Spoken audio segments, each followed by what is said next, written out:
For 6 months, it's really important to make sure you're only feeding your baby either breast milk or formula.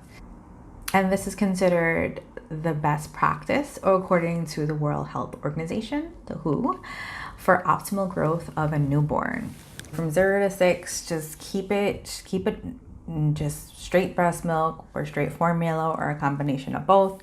Don't go out there and, buy them like anything else. Wait till they're 6 months before you start giving them rice cereal. And then you could do rice cereal, you could do oatmeal, but you want to start that at 6 months. And in some cultures, I know in some Indian cultures especially, there's a whole like a rice ceremony. 0 to 6 months, milk. 6 months and beyond, you want to start off with your rice or your oatmeal. And you want to start small, right? So with like the one fruit at a time or the one vegetable at a time. You're not going to go straight into like a combo of like bananas and apples. You want to first know like, all right, they're able to eat bananas. So you might try out bananas for week 1. And then week 2, you might try out apples. Now, if they don't have any complications with either, and it doesn't matter if you're pureeing them or you're buying it, then you could probably do the combo later on. But you're not going to do combos right off the bat because you don't know if they're allergic possibly to something. So one of the things that I did when I started feeding my baby purees, and this was at the 6-month mark, I downloaded a food app because I felt like it was just a lot of information, like because certain foods you can't give them until later in life. So some food you could give them, some fruits and vegetables you could give them at 6 months, and then some you could give them at 9, and then some at 12. So I just wanted to make sure like I was doing the best thing for my child and their digestion, and I didn't want to mess up any of like his, plumbing. And it breaks it down of like in the food groups, like when you could give each one. And I thought that was like $2 very well spent. And for me, I know some people buy the baby bullet and they puree all their baby's food. For me, I didn't have another extra pair of hands. My husband's usually at work, and I didn't have like, like a mom or a mother-in-law coming over like every, couple days to help me, puree baby food.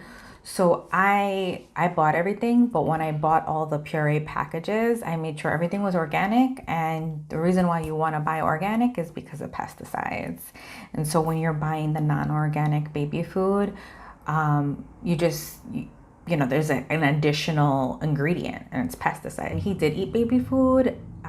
He ate like a lot of fruits and vegetables, and when they get older, it gets a little bit more challenging with the fruits and vegetables. So feed them as much of it as possible, because you really want to start young and have them to get like just like fruits and vegetables. Because when you start, like even when they're in the womb, the more that they eat those fruits and vegetables, the more they get used to the flavor, and as they get older, they're going to have healthier lifestyles by eating fruits and vegetables.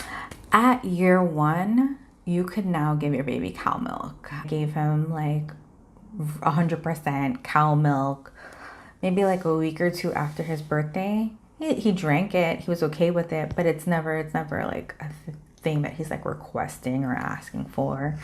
There are no reasons to feed your baby grape water. I remember growing up, and it was like a cultural thing when if a baby had like a hiccup, or if like there was like some kind of like something wasn't normal, like give the baby grape water. You don't need to give your baby grape water. Save your money. If you think there might be something in your family that this child might be allergic to, give it to them the first time in the doctor's office. Before you feed your child anything, you just want to make sure you're giving your child what is considered the best by medical professionals, best practice.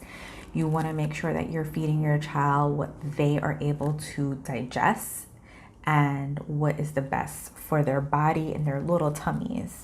Because they are little, they're tiny, and their digestion is not the same as ours. So you just want to make sure you're giving them the food that they're able to digest at the time frame that they're able to digest that. And I wish you all the best of luck in year 1. It's a great year, and it's nice to see them like begin to like eat these fruits and vegetables. So thanks for watching, and please like and subscribe.